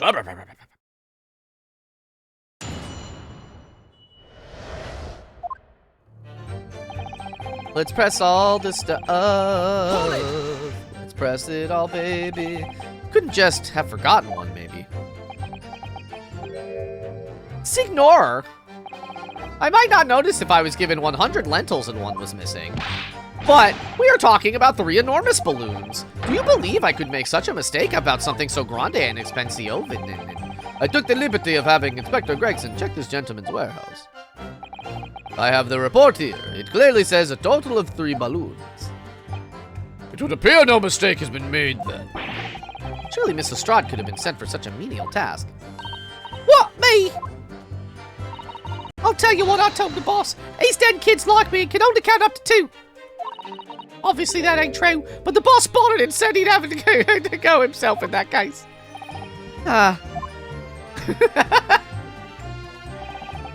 All 3 of my balloons were carrying passengers. They fell to the ground in an explosione. What a catastrophe. I love you, Gina. Me too, me too, me too. It would be quite a catastrophe if they fell to the ground for any reason, I think. On that note, Mr. Lune, tell me, what is it that keeps these balloons in the sky? Are you an idiota? Sorry. That is like asking, why does a candle burn bright? It burns bright because it burns bright. And a balloon flies because it flies. What else? It must be Italian for I don't know. There are 2 types of flying balloons, hot air balloons and gas balloons. Hot air balloons work on the principle of hot air being less dense than cold air, whereas gas balloons derive their lift by using a gas that is lighter than air. Ow. See, and my balloons are filled with the magic gas, I believe. Hydrogen, lighter than air but highly explosive. Good lord! I do not permit smoking of the cigarettes on any of my balloons. The magic gas does not like fire. Even a small spark of static electricity could cause the entire balloon to explode. What is the matter with you, Signor? All that comes out of your mouth is explosione, explosione. I tell you, my balloons are perfectly safe, or have to be, or I cannot eat. None of my balloons exploded that day, I am completely sure. But if you still say that is what happened, you must show me the proof. Alright, so Mr. Lune had 3 balloons in the air that day. None of them were damaged, then what was the one that exploded? But you can't get away from the fact that a burnt-up bit of cloth was found at the scene, can you? I was surprised to find that piece of fabric still at the scene, actually. Did you search the area surrounding the stage for clues? Nah, I'm not into picking stuff off the ground, mate. Always works out way better. Dive it into people's pockets instead. So much for the new career path. Mind you, the boss was on his hands and knees picking up all kinds of rubbish from the floor. Thing is, though, the cage went crashing into the crystal tower, didn't it? So that's where most of the investigating was going on. Even so, I would have thought someone from Scotland Yard would have gathered it up as evidence. Caw, listen to you. You stumble across a bit of balloon and suddenly you're the best investigator in the world. Pardon? Well, you ain't got a badge, have you? Like this one? I could arrest you with this if I wanted to. I wouldn't put it past her. Come to think of it, there was talk of some scorching on the ground at a meeting we had about the investigation. Bum, bum, bum, bum. The coppers at the yard reckoned it was probably some debris thrown from the explosion on the stage. Hold it! There was a considerable damage. There was considerable damage to the stage and surrounding area, wasn't there? Yeah, some of the coves what were watching the experiment were caught in the blast and injured. Good job the old contraption didn't keel over, eh? I hadn't even considered that. It seems there was a great panic after the incident occurred. Nevertheless, the police shouldn't have missed a torn piece of the envelope from a balloon. Inspector Gregson can expect repercussions. Like me swiping all his fish and chips, huh? Man, soul pleasure. I get it. Soul pleasure, get it. None of this matters. That scrap of balloon envelope means nothing. Niente. Why is he so adamant about it? The stupid ragazzo is mistaken. My balloons have the red and blue zigzag stripes anyway. Oh. Hold it! You mean the color is wrong? Si, senor. I do not have any green balloons in my warehouse. And yet, a piece of green cloth was found at the scene, and it's unmistakably from a balloon. Well, I do not know how that can be. For the sake of argument, let's say that a green balloon did explode above the stage. You couldn't therefore conclude that it happened on the day in question. Why not? There have been recreational balloon flights over Hyde Park operating from before the Great Exhibition. One could have exploded on some earlier date, unfortunate, as I'm sure you'd agree. You believe it to have been from some earlier balloon accident that predates the exhibition? Si, exactamente. As the Signor says, it is not from one of my balloons. Clearly, this little ragazzo from Bohemia is mistaken about what he saw. Tell us. Excuse me. Is something wrong, Master Gotts? It's Master William. It was on the tip of my tongue. Yeah, something is very wrong. I know what I saw. There was a green balloon there. I swear it. I swear all over Bohemia. You can speak as much bad language as you like, but it changes nothing.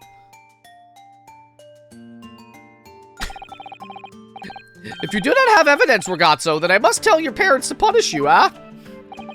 Perhaps we'll let the judge decide when it comes to punishment. Evidence? What is this evidence? Give a simple example, young man. A photograph, for instance, some tangible proof of what you claim. Well, why didn't you say so sooner? I have the photograph here. Good gracious! What? I had not been up in the balloon for a little while, so I was very excited. Look at it. Woo! I took lots and lots of photographs of the Crystal Tower, of the Bohemian exhibit, of the streets of London, and the hotel cellar, the balloon. The instantaneous kinesis experiment, did you take a picture of that? You what? Yeah, one picture. Really? You did take one? But all I wanted was a ride on the balloon. I was not interested in boring experiments. Never mind that. Can you show us the photograph? Of course, and then you will see. You will see that I'm not lying. That I really did see a green balloon. Whoa. Wait.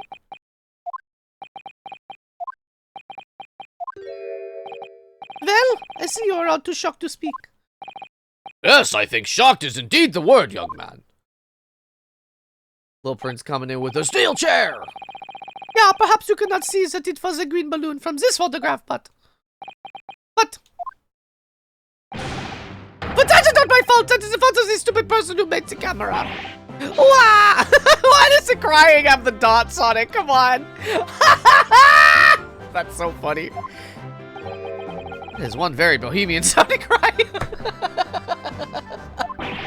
Wah! Wah! Very, very well. The court will accept this photograph as evidence.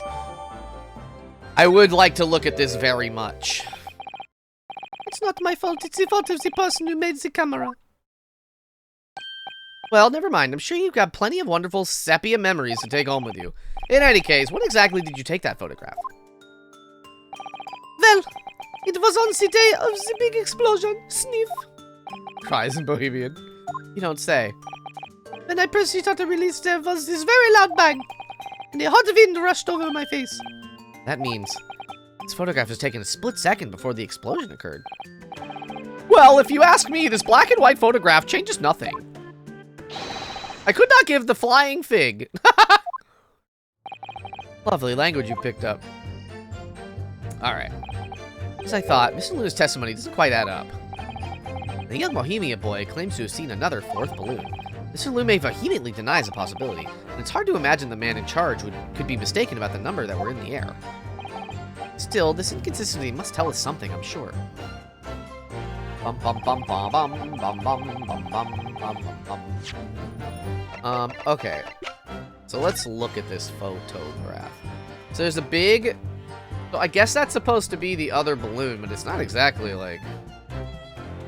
Alright, we see him down there. I guess we can actually use the magnifying glass.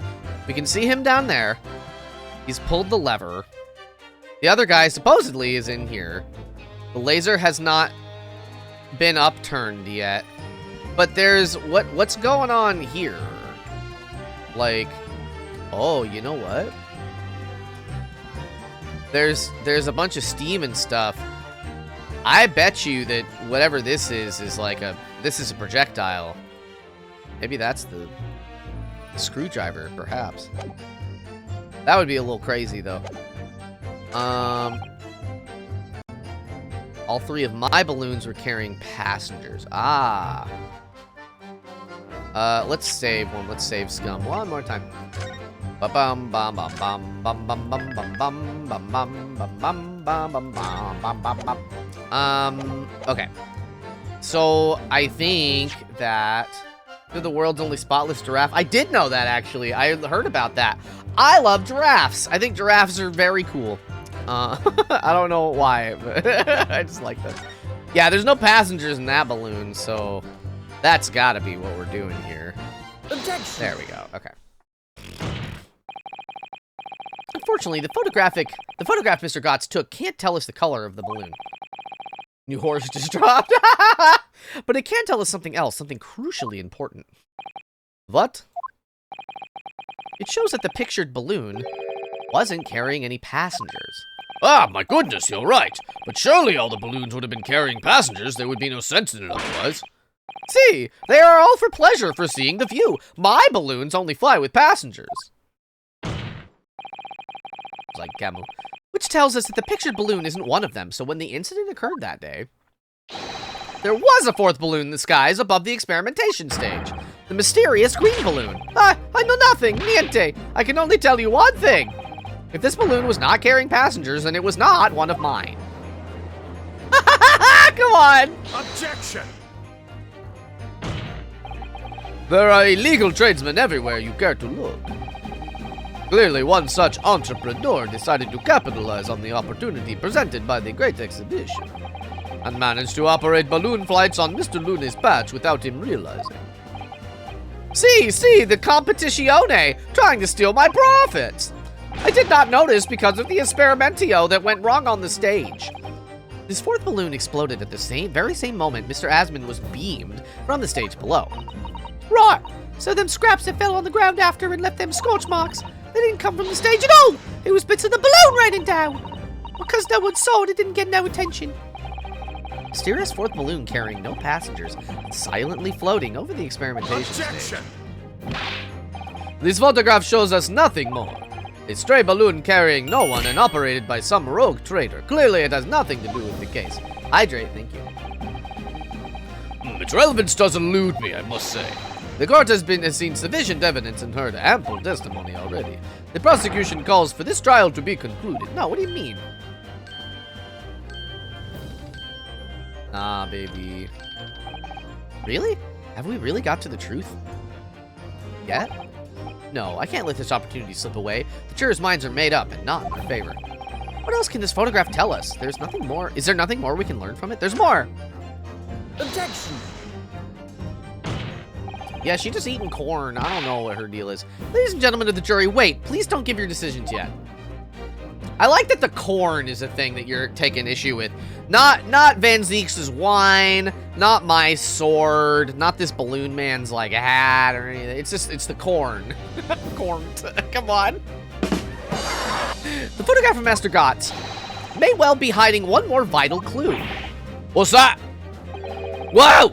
Too close, a little too close. Objection! We're well past the point of mere possibilities. It's time for definitives now, so tell the court. What exactly does this alleged clue in the photograph prove? Cause of the explosion. We can reasonably assume that the pictured balloon was destroyed in the searing heat of the explosion. Yeah, that's right, yeah. It was not my fault. Evidently. Because the birdcage from the kinesis machine materialized in the sky where it had been flying. And the balloon, being filled with flammable hydrogen, instantly and explosively ignited. Objection! No, that's not what happened. What? It would appear that this photograph requires closer examination. Put your eyeballs on the thing. Tell us exactly. It's plain enough to see. I don't care what he says. It's here. It's this. Take that! The jury's gags are gonna be corny. The timing of this photograph can only be described as miraculous. If you look, you'll notice there's a bright white line that appears to point directly at the balloon. Most likely a ray of light caught incidentally on the film. I'm afraid I can see nothing of the sort. If you look with a magnifying glass, my lord, it becomes clear what the nature of the bright line really is. Goodness, what is that? Undeniably some flash of light, yes. Oh, golly, do you think it might be lightning? But it couldn't have been a finer day. I believe we may be looking at fire. A bolt of fire heading straight for the balloon like an arrow. Indeed, even to my aging eyes, it would appear to be a flame of some sort. My word, are you suggesting this flame struck the hydrogen gas that filled the balloon? Objection! The jury's dropping so many cards, he's a bad magician. That's absurd. The balloon would have been 60 feet above the ground at the time. No flame could possibly have reached such a height. Objection! Actually, it's my opinion that a particular piece of evidence found at the scene reveals how that is exactly what did happen. What evidence? If such evidence exists, Counsel, then for goodness sake, present it, man. Which evidence explains this mysterious streak of flame that appears to be headed straight for the balloon? It's the crossbow. Take that! This was found hidden at the foot of a small ornamental tree near the scene. Good Lord, is that a crossbow? An arrow dipped in oil instead of light could have been shot from this weapon, sending a flaming arrow straight into the hydrogen-filled balloon. Are you suggesting that crossbow was used to deliberately... Blimey, you're right! That streak of light in the photo looks just like an arrow, doesn't it? Then, the explosione of the balloon it was. Very likely the result of a flaming arrow from this crossbow igniting the hydrogen gas inside of it. No! Order! Counsel, this is an extraordinary supposition. If the aim was to cause the balloon to explode, the shooter could have used a gun, of course. However, there's an obvious reason why that would have been out of the question. The noise of the discharge, of course. That's right. By using a crossbow, the projectile could be fired at the balloon silently. Well, yeah, if someone had shot the gun off in the exhibition grounds, it would have caused a real panic. Ow. But with the big explosione, there was a very big panic anyway, no? I don't like this. I should be pleased to have found a new plausible explanation for all this, but something feels wrong. Objection! Poor Van Zeeks, he's been doing court cases for who knows how long. And he throws his career in chaos, it's true. But also, come on. He's wrong. Do you understand the implications of what you're saying, my Nipponese friend? If a flaming arrow did indeed hit the balloon, then obviously it would have exploded. And if the birdcage appeared from the cloud of smoke that ensued. What? Wait a minute! What are you really saying here? I don't get it. Was the birdcage beamed up into the sky after all, or what? My goodness me! Ah, now I understand. That's what the sinking feeling is about. I think there's a good chance that the birdcage was actually concealed inside the balloon all along. What? Did I just hear that correctly, Counsel? It makes sense to me. There's no going back now. The horse is bolted. Ooh. Let's assume, as I said, that the birdcage was hidden inside the green balloon from the start. On stage, when the experiment was started, the birdcage in the instantaneous kinesis machine disappeared in a cloud of smoke. At that moment, the flaming arrow was fired from the ground, causing the green balloon to explode and drawing the attention of the spectators to the sky above their heads. From amid the smoke, the hidden birdcage then appeared to fall down and crash into the crystal tower. I think you'll all agree it's entirely plausible that what I've just described is the real truth behind the miraculous experimentation carried out that day. Good grief! Objection! Bonk. This is ludicrous. What you've described is no science experiment. It's child's play, a contemptible display of stage magic. Both Mr. Sholmes and Iris said that the experiment was a scientific impossibility, in which case this is the only way to explain what happened that day. And in any case, the victim's body was found inside the birdcage in the crystal tower. If the instantaneous kinesis didn't take place, how do you explain that? If I may put in a word as a man of magic myself, such apparent discrepancies can easily be explained by some simple deception. Juror number 3. All that would be needed is a doppelganger, someone who looked very similar to the victim, Mr. Asman, and having this other man appear on stage in front of the show as a body double with the birds. Yes, of course. So, in fact, Mr. Asman must have been inside the birdcage that was concealed inside the balloon right from the start. Objection! No, come on. You can't breathe hydrogen. That balloon would have been filled with hydrogen. Anything hidden inside it would have been scattered to the four winds when it exploded. No one would have ever embarked on such a risky venture. Not necessarily. The explosive force of the balloon gas would very much depend on the mixture ratio. Sure, number 4. Flying balloons are rarely filled with pure hydrogen, but a mixture of other gases such as helium as well. Helium on its own doesn't explode, but by controlling the gas mixture ratio, the explosive force can be altered. The mixture ratio. Obviously, the victim's body would have suffered some burns that would be unavoidable. Not to such an extent as to render the whole obscene charade impossible. He's so done. He's so over it. So everything that happened can be explained, logically and scientifically. The explosion that engulfed the stage at the start of the experiment was no accident. It was all part of an elaborate deception to make it appear that instantaneous kinesis had occurred. Well, goodness me.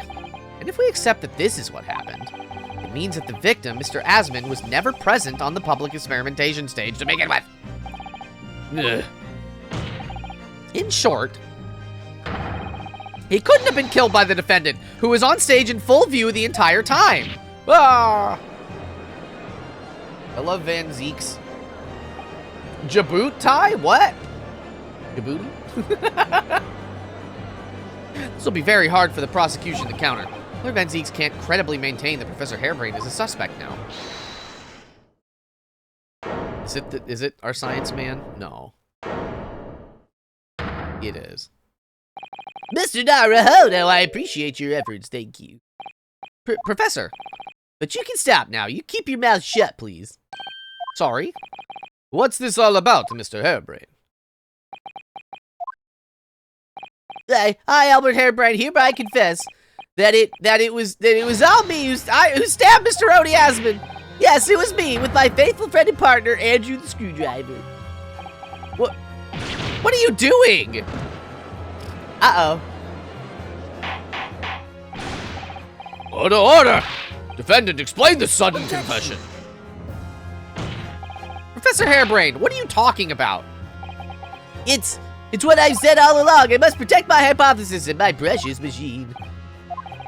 You stand there and claim it was all a trick, all an elaborate prank, but where's your proof? No, you'd have to examine the machine if you wanted to prove it, but then it would be all over. My beautiful hypothesis would be laid bare. I mean, the indignity of it. It's clear that you drew the plans for the experiment, but you didn't actually build it. It's quite conceivable that you were duped, Professor. Barack! Yes. I'll cooperate. I'll do whatever you say, I swear it. So please. Ensure the Special Dispensation for Scientific Equipment Act is adhered to protect my creation. But...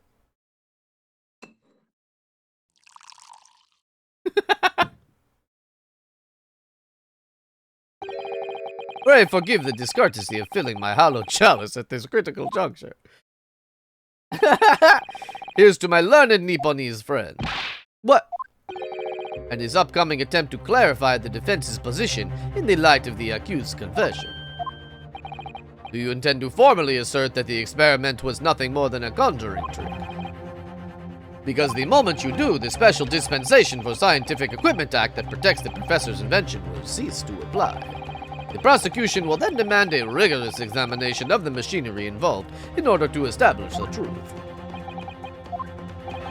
However, if you acknowledge that the machine is genuine and instrumental in the victim's murder, any chance of investigation would be crushed, and the confidentiality of the professor's hypothesis preserved. Well, counsel, what is the defense's official position on this matter? What Professor Harebrained, my client, actually asked of me was to prove that the explosion on stage was an accident and protect the secrecy of his hypothesis. But there's no way to do that without implying the professor's guilt. Do I protect my client's life by asserting his innocence? Do I uphold my client's request to see him condemned? Either way, I can't avoid betraying his trust. You've been silent long enough. Isn't talking your trade, my learned friend? Or has all knowledge of English escaped your confused Nipponese mind? Come on! We're literally about to die so his machine don't get destroyed. I don't know. I think there's something special about the machine. Mr. Naruhodo! There's no escape here. I have to make a choice. But it's an impossible one. I have to give up something. But what? The defense asserts that the defendant's instantaneous kinesis machine was, in fact... Is there a right answer here?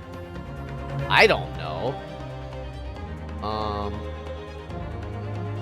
I see. Okay. I think it was a conjuring trick. I don't know. Let's see.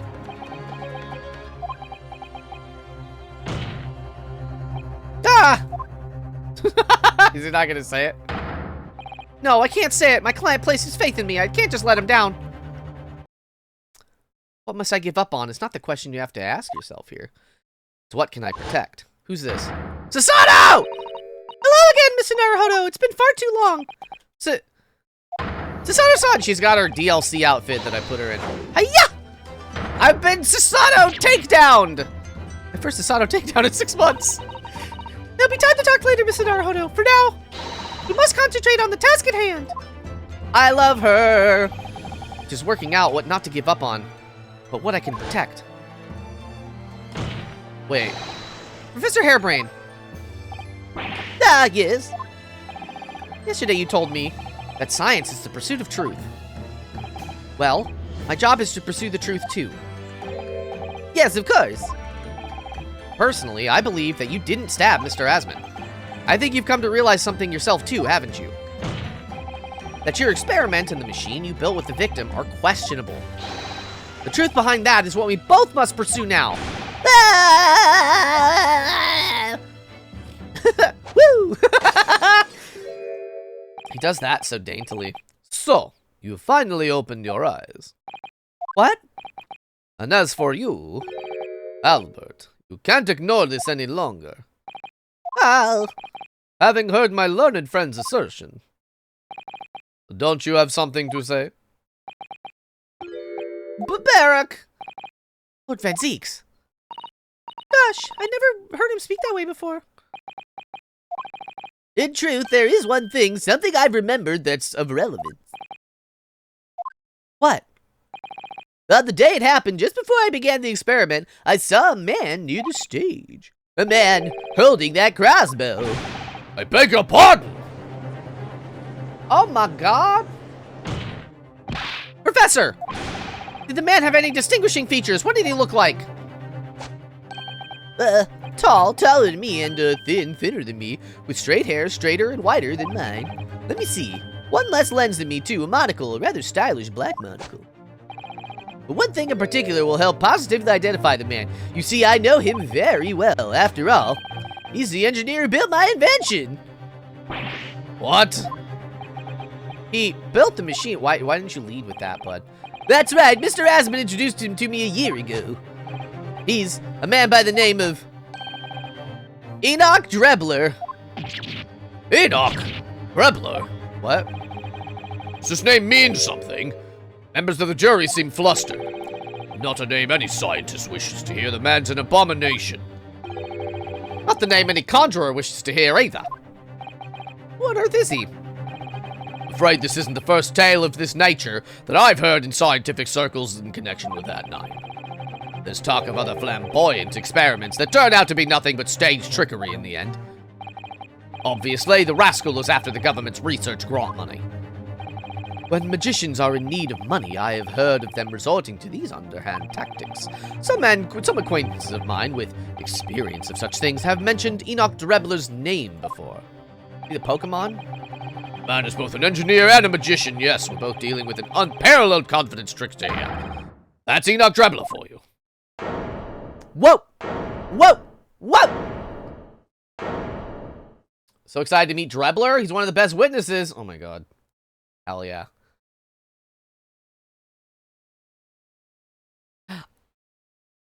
What's up?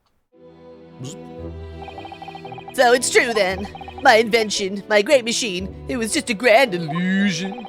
Considering what we've just heard about Mr. Drebler's character, I'm sorry to say that sounds increasingly likely. Even though no one else believed it, I wanted to believe that machine would function exactly as my hypothesis predicted. Which is why you were so opposed to it being investigated, I presume. I knew that if the machine was examined in detail, its construction would give away my hypothesis. Obviously, I didn't want that to happen, but at the same time, I knew that that if it was found to be nothing more than a trick, a work of deception, that everything I'd worked towards, all my research, all my dreams, my whole life would be over. I was terrified at the prospect. So you really had no idea then, did you? About the true nature of the machine that was built, and the true nature of Mr. Drebler. I never questioned anything. I didn't want to question it.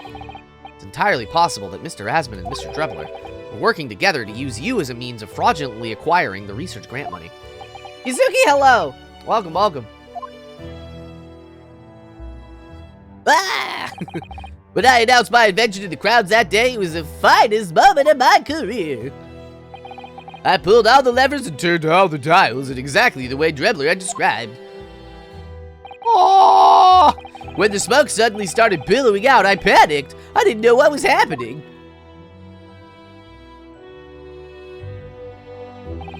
But I really don't know how the whole illusion was made to work. I don't know anything anymore.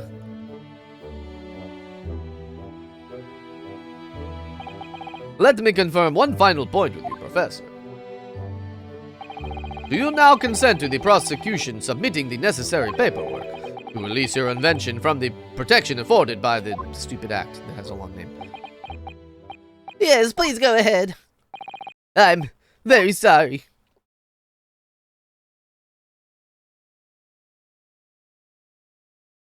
Bonk. It appears we shall have to suspend proceedings for the remainder of the day now. Lord Van Zeeks. My lord. The court has newly been made aware of another party whose involvement in this matter is critical. Yes, Mr. Drebler. Further information about the man, if possible, I should like him served with a subpoena. With pleasure, my lord. Now, counsel for the defense. Yes, my lord. When we reconvene, I should be looking for one thing and one thing alone from you.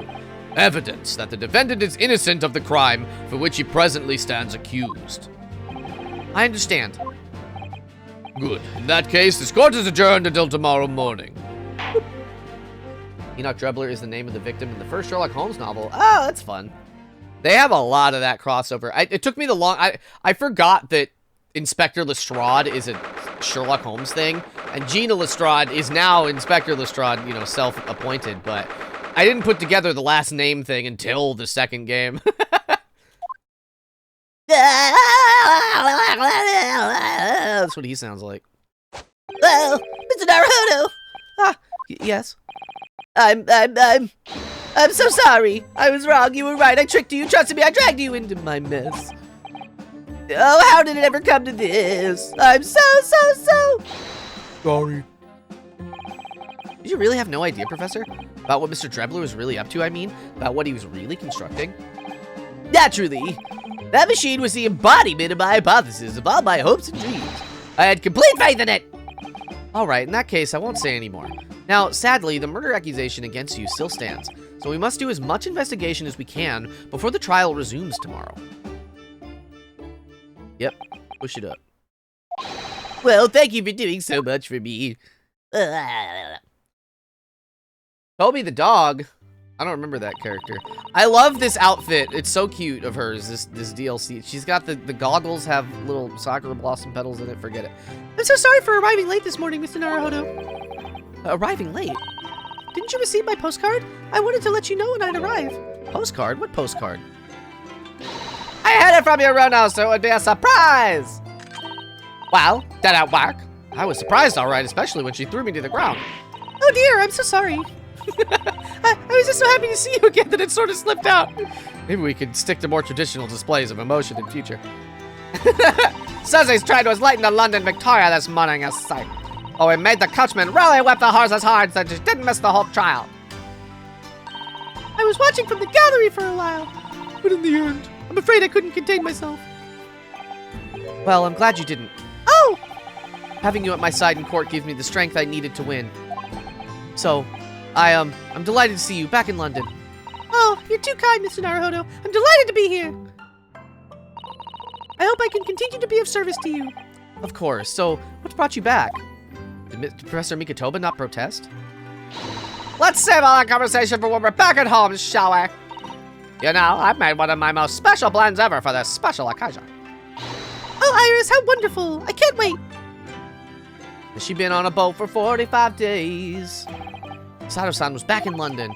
It's hard to describe how happy that made me feel at the time, but despite my elation, the tale was about to take yet another extraordinary turn. Oh my god. We're gonna find out what that turn is tomorrow at 9 a.m. West Coast American time. Thank you all for hanging out with me today. Wow. I mean, I knew that the instantaneous thing isn't real, right? But like, he seems so adamant. That segue! I'm a segue master, baby. I'm like, call me Paul Blart. Mall cop. Yeah, so tomorrow we're gonna, according to this spoiler-free walkthrough, we have a big, long investigation, and that'll probably take the whole stream. There are a lot of things to do in this segment. Paul Blart, comfy. All right, babies, let's put the music back on. Let's go back over here. Over here. Thank you all so much for hanging out with me today. I have a few links I would like to share from you. First and foremost, I have recently announced, so that's my card. It's a one-stop shop to all things Comfy Catboy. I'm going to find somebody to raid while we talk about this. But I have recently started a few new services. As some of you may know, I am a professional freelance video editor. So that means that you could hire me if you want to edit your shorts mostly, or whatever videos you got. Additionally, I have also now, if you're a content creator and you do shorts, I now offer a short review service. So if you're kind of like, if you feel like maybe your shorts have hit a wall, or you don't sort of know like what you're doing wrong or what you're doing right, you just want a second opinion, you can hire me to take a look. I have a few different tiers depending on what kind of thing you're looking at. Cozy! Hell yeah! And I'd love it if you check that out. All that's on my card. Additionally, we have the Discord. It's a beautiful place full of lovely people. And I would love to see you there. And then last but not least, we have a link to all of my YouTube channels. I'm focusing most of my efforts on my editing channel right now. But I do have an idea for a main channel video. But I'm not sure what we're going to do just yet. Oh, are these like... Oh, that's fun. I just realized that the, go back here for like 1 second. I'm still on the save screen. I think it's Herlock when it's an investigation segment, and it's me when it's, yeah, when it's a trial part. That's fun. I never noticed that before. Herlock, me. Investigation, trial. That's fun. Anyways, I love you all to pieces. We are going to raid Rhea Hart. I think that's going to be real good. They're playing Minecraft. They have a big old time counter, so I'm not sure what that's for. It doesn't, there's no signage that they're doing a subathon or anything, but we're going to find out. If you are a subscriber, this is our raid message. You can copy and paste that. Starmoon Lover, thank you for being here. Hell yeah. I'll be back tomorrow again, 9 a.m. West Coast American time. Normally I stream Wednesday, Thursday, but this week kind of got out of whack, so we'll be streaming tomorrow, Friday, at 9 a.m. And we'll keep this story train rolling. And if you're not a subscriber, hey, give it a think. No pressure, but it does help me out quite a bit. I love you all. We're going to be real cool to Rhea Hart, and have a scientastic day.